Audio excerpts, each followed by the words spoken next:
Welcome, dear friends in the Dhamma. Today it's a great pleasure and privilege to be in the presence of Bhante Shravasti Dhammika of Australia, also known as Venerable S. Dhammika, to his readership. He is a prolific writer and author of some probably nearly 40 books. So Bhante, we welcome you very warmly to Sri Lanka and to Maitreya Hall. Thank you so much. And I'm very glad to be here because when I came to Sri Lanka in 1976, this was the first place where I actually gave a public speech. I was encouraged to do so by your former president, Alec Robinson. Right. And so we are so deeply grateful, Bhante, for the compassion you have shown, because your stay in Colombo is very short, 2 days. It is, yes. So this is very precious time. Thank you ever so much, Bhante. I'm honored. And so let us start. Bhante, having embraced Buddhism at the young age of 18, has traveled through many Buddhist Asian countries.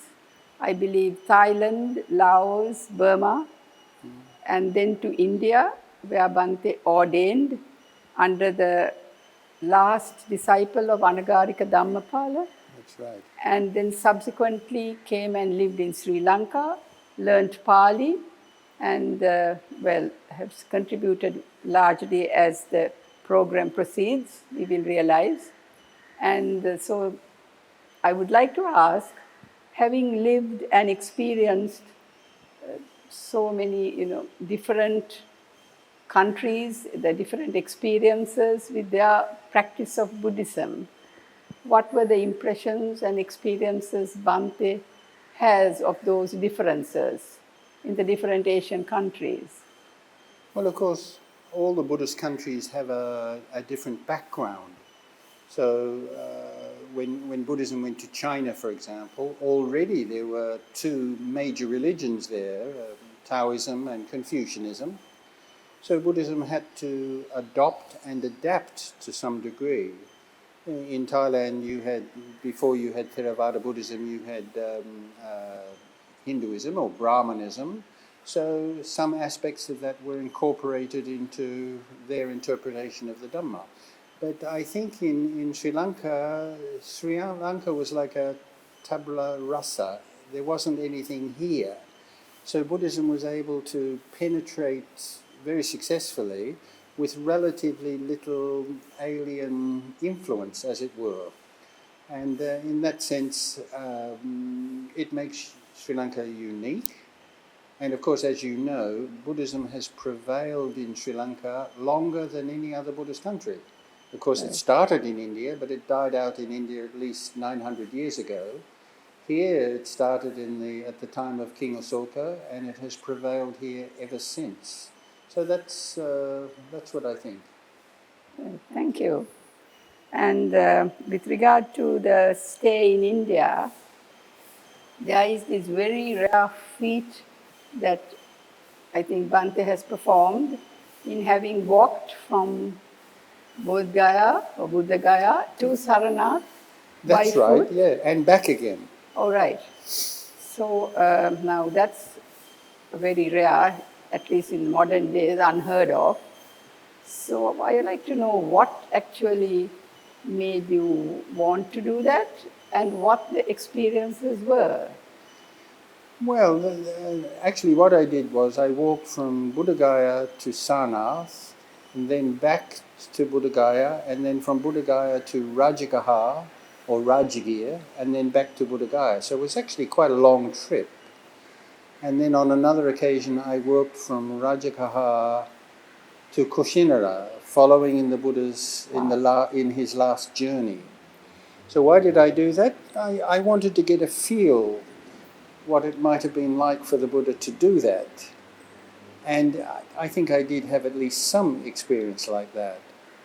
And this was back in the 1980s, so it was quite a long time ago when roads were not as good as they are now. and maybe rural India was much poorer. So I went for Pindapata the whole way. Right. And so I was surprised and maybe overwhelmed with gratitude that even very, very poor people gave me at least something. It wasn't like you'd get in a fancy hotel, but it was sufficient. And I never had any hassles. Nobody ever created problems for me. So even though the people didn't know that I was a Buddhist monk, they knew that I was a religious mendicant. And they have a very deep tradition of giving at least something that they have to mendicants. And so that was an experience I took away from that. And there was no sense of fear or danger? No. No illnesses as such? No. I think the worst thing was, in some cases, when I was walking along the roads. In those days, the roads were very narrow, and these buses and trucks would zoom past me, often tooting their horn, which used to sometimes really frighten me. But other than that, no. So anyway, Bhante's exercise tolerance would have been very good as well. Well, not always, but I tried. Good. So the recent, maybe just 2 years ago, I think, around the time COVID came out, Bhante, one of your recent books, as I said, Bhante is a prolific writer, Footprints in the Dust, which is the life of the Buddha from most ancient sources, is its subtitle. Now, was this book inspired by any way due to these walking tours? Not really, but maybe what they had in common is that I've always been interested not just in the Dhamma, but the personality of the Buddha too. Not just what he taught, but what he was like as a person. And the purpose of this book was simply to look at everything that the Tipitaka, the Pali Tipitaka, has to say about what the Buddha did and how he spent his day, what did he eat, how did he respond to people who praised him, how did he respond to people who criticized him. So this book is not really about the Dhamma, it's about what the Buddha was like as a person based on the earliest texts. I have read much of it, and I must say that it exposes one and you feel that you've sort of actually lived in that era. When you read it, it comes to life. And things like the Buddha's humor, which which came through. We have heard the same story, like how King Ajasatta would ask the Buddha about what are the benefits here and now if one is ordained. I think it's in the Digha Nikaya. It is, yes. And in the Samannapala Sutta. Correct. And we know that, but we've gone straight into the Dhamma and missed that immediate... That human side, yes. The human reply he gave immediately, which can be taken in two ways. And there's a sort of witty, a very quick humor there. Yeah. And actually, there is more examples than that. One of my favorites is where the Buddha says, doing this without doing that is like trying to milk a cow by pulling its horn. You understand? And so here's an example where the Buddha has taken two incongruous elements and put them together to make something humorous. So could you imagine a foolish person he's got a bucket and he goes to the cow, but instead of pulling their teats, he pulls their horn. So I don't think that would make people roar with laughter, but I think it would maybe raise a smile on their face. And there are many examples of that. Innocent, gentle humor. Gentle way of showing absurdity, I suppose. Right, fine. So this is a unique biography in that way, isn't it, Bhante? I think it is, yes. In fact, to the best of my knowledge, every biography of the Buddha includes stories and incidents that may have happened, but they're not recorded in the Tripitaka, which makes you think maybe they were created in later centuries.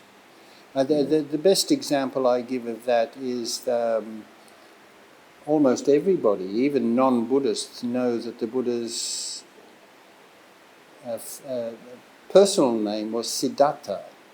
But in actual fact, that name doesn't occur anywhere in the Tripitaka. It may have been his name, but it is not recorded in the Tripitaka. So it's not mentioned there because it's not in the earliest sources. Is it on any of the Asokan No. inscriptions? No. Because I know Bhante, there's a book written by Bhante on the Asokan inscriptions, yes. Yeah. So where we don't know where it arose? The origin of probably that word? quite early. In fact, it might not have been a name. It might have been a title. He who attains his goal. And maybe in later centuries they mistook it as his name. Is it? We don't know for certain, but it's not in the earliest records. Because the word we find in the Tripitaka is Gautama, is it? Gautama definitely was, and that was his family name. Yep. Yes. And this book, Bhante, is amazing, isn't it? It's good question, good answer.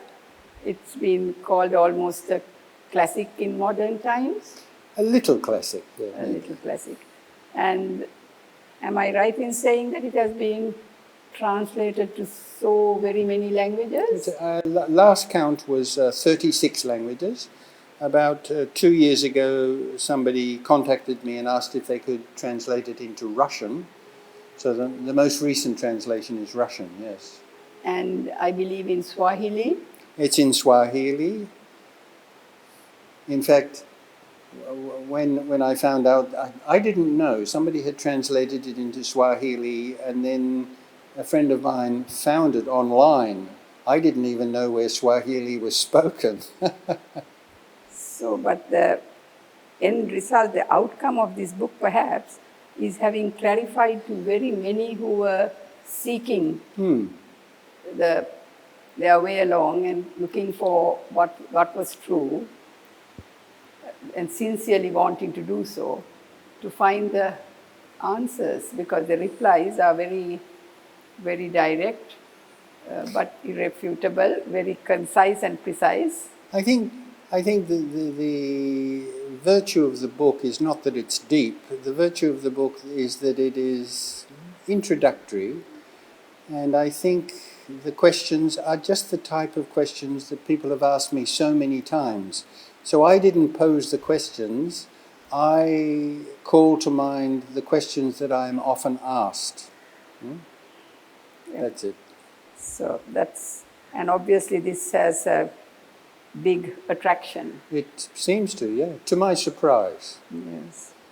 Right, so there is also this book, which I think as a Sri Lankan, it's certainly, I felt ashamed reading it, Sacred Island, a Buddhist pilgrim's guide to Sri Lanka. It's a guidebook about all the sacred places in Sri Lanka. And it's amazing because it has so much of depth as well in this. And it's obviously of tourist value. I wonder whether it's ever been used like that. I don't know, but I think you wouldn't have to be a Buddhist to find it interesting. No. At least some of the places might be interesting to just the ordinary tourist. But if you are a Buddhist and you'd like to know about the Buddhist heritage of Sri Lanka, then certainly I think it's a pretty good introduction to that. Right. And Bhante, you've done a similar book about India, isn't it? Yes. That middle land, middle way. That's right, yes. So that's an amazing amount of writing and research. Right now, Bhante, when you were in Kandy, you spent a long time, I believe, there. Bhante was a co-founder, together with Mr. Godwin Samararatna, that's right. the late Mr. Samararatna. Yes, yes. You co-founded the Nilambe Meditation Center. So that's a very meritorious and useful legacy left behind. Bhante, can you, since you have, as a meditation master, teacher, could you give us any sort of instructions or clarify some, at least based on perhaps an anecdote during the Nilambe days, something which will help us meditators? I can think of a lot of things. When we started, almost all the people who came were tourists, foreign tourists.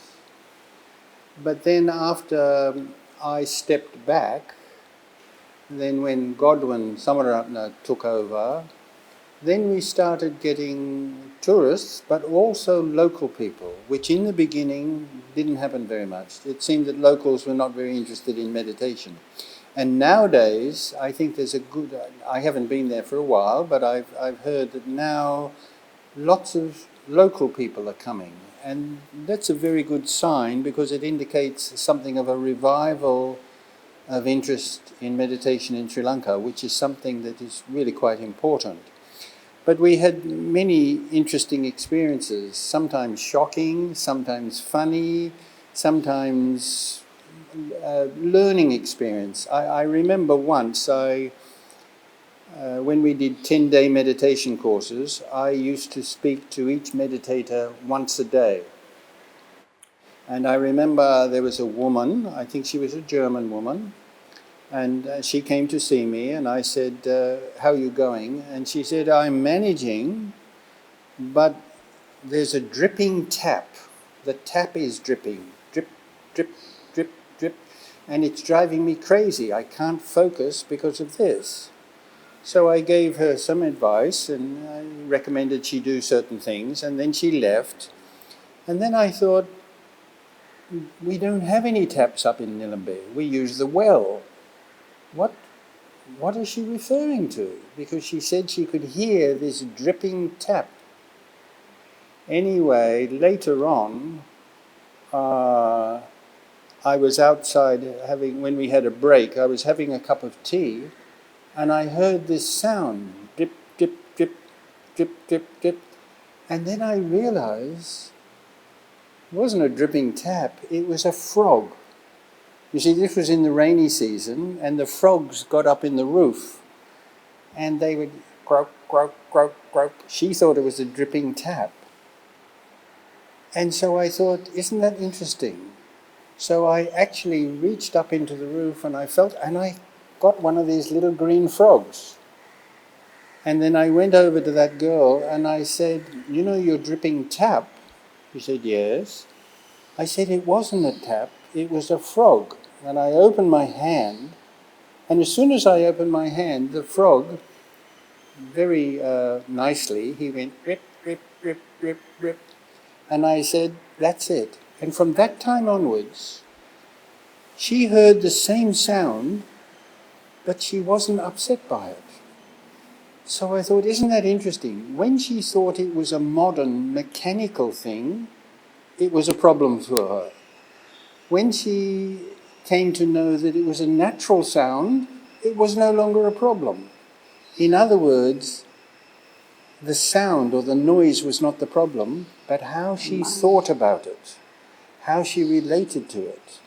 That's one incident that I remember where even I learnt something.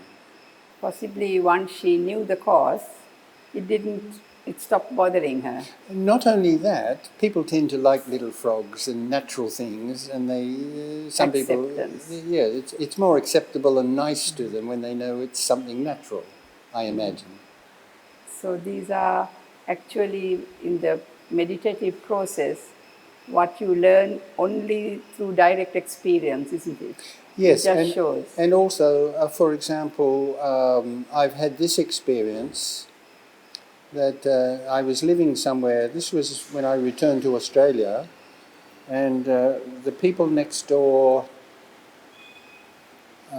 turned their television up very loud, and I could hear it, and it was an intrusion. Anyway, on several occasions I actually went around and said, listen, could you keep your television down a little bit? And then they would do that, but then gradually they turn it back up again. And I realized they're not upset by the sound, but I am. What's the difference between us? We just relate to that experience differently.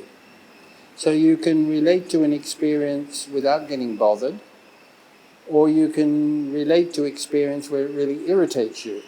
So really, what needs to change is how you understand and how you approach things. And when I thought like that, I said, how come I get upset? And the people on the other side of the house, they don't get upset.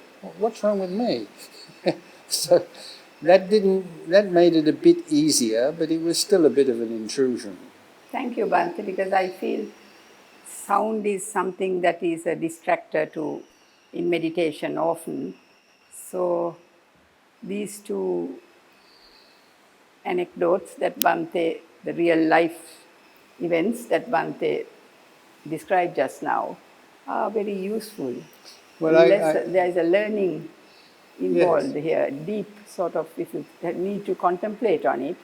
And it has been, it's the way the mind coped, isn't it?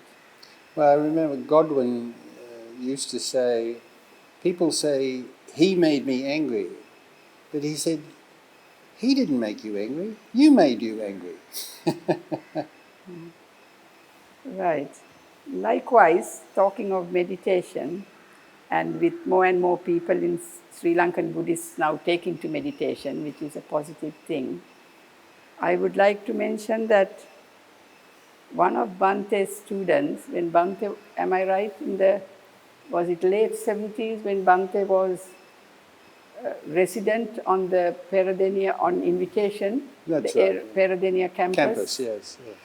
to sort of counsel students after some problems there. There was very accidentally a meeting with one undergraduate, led to that particular undergraduate coming repeatedly to Bhante to learn the Dhamma.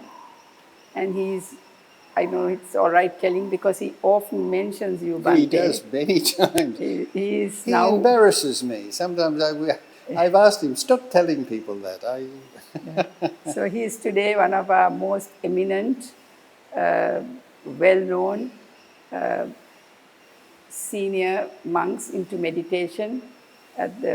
He's the chief abbot of the abbot of Mithirigala and Saranavanaya, and also the founder of Satipasala. That's right. A very important movement. Huh? A very important movement which is taken off. Not, I think, an easy journey, but he has been persistent and he's getting a lot of acceptance, and it's sort of non-religious. He's taken it that way and managed to spread the message. Yes. So I would like to ask Bhante, how would Bhante tell us something about mindfulness or sati in comparison to samma sati? That might be a bit complicated, but what I'd say is this is what I often find. Some people are interested in the Dhamma, but they say they don't have time to meditate. And then some people are really interested in meditation, but they don't want to know any Dhamma. They think meditation is enough. But I always say that the Buddha did not teach the noble one-fold path, right meditation or right mindfulness. He taught the noble eightfold path. So I think it's good for people to meditate, but to have a good grounding in Dhamma knowledge is important too, because there is more to the Dhamma than even mindfulness. That's not to say that mindfulness isn't important. It is very, very important, but it's not the only aspect of Dhamma. So I encourage people to think of the other things, right speech, for example. And some people say, oh, that's very boring, everybody knows about that. But sometimes they don't know about that. So a balanced practice, I think, is very important. But generally, I think it's a very positive thing now that people are meditating more. And also that the mindfulness movement in the West has got a lot of support from psychologists and social workers and what have you. it's wonderful to see that some aspect of the Buddhist Dhamma, now people are seeing the great value of it. And I think, as you say, Venerable Udairagama Dhammajiva Thero, who's Bhante is always referred to as his teacher, the meditation retreats there are really excellent. Yes. And yes. they are almost back to back, they go on. Recently I was on one, and that was the 345th such retreat. Really? 345? Yeah. So that's how it goes. Mm. So that's really remarkable and admirable. Yes. Right. So, is there any other message Bhante would like to give to the young and old adults, both with regard to the study and practice of Buddhism, or? Well, I'm staying at the Bellanvilla temple now, Bellanvilla Maharaja Vihara, and the other day on Sunday I saw people coming, the students coming from the Dhampasala and everything, and I saw the young couples with their baby, bringing the baby to the temple and everything. And I think, on the other hand, if you look around Colombo nowadays, you see so much modernity and consumerism. I really hope that Sri Lanka's Buddhist heritage is a wonderful one. Sri Lanka, the country, has quite a lot of problems, racial problem, economic problems and what have you. But I think it would be a great tragedy if people forgot that they have a wonderful tradition of Dhamma, and that young people don't think that just sort of copying everything that's done in the West is the thing to do. I think it'd be wonderful if people, for example, when you have a Poya day, instead of watching the TV or going something like that, putting on these lovely white clothes, maybe even staying at home, but taking advantage of that one day a month just to focus on yourself. Calm, tranquil, honouring the great tradition of lay practice. I think that'd be really nice if people don't forget their Buddhist heritage, especially young people. That's a very valuable and practical message, not too difficult to enact. So with that, shall we wind up this session, Bhante?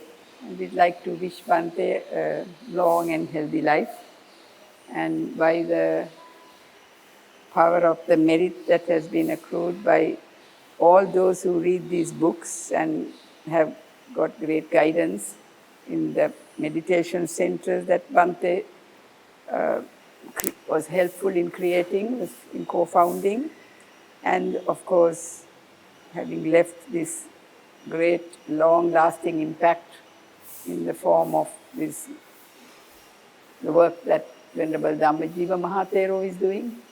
May all that we bring us all to the path, fruition and Nibbana, and to Bhante, the realization of Nibbana in this life itself. Thank you so much. And you here at Maitri Hall have been going for 120 years. I hope that you can continue for another 120 years. 103 as the servants of the Buddha. Yes, but the hall yes. is 120. Right. Yes. Okay. It's not an easy task, but there is a team, and there seems to be interest. Let's hope that continues. Yes. Thank you very much, Bhante. Thank you.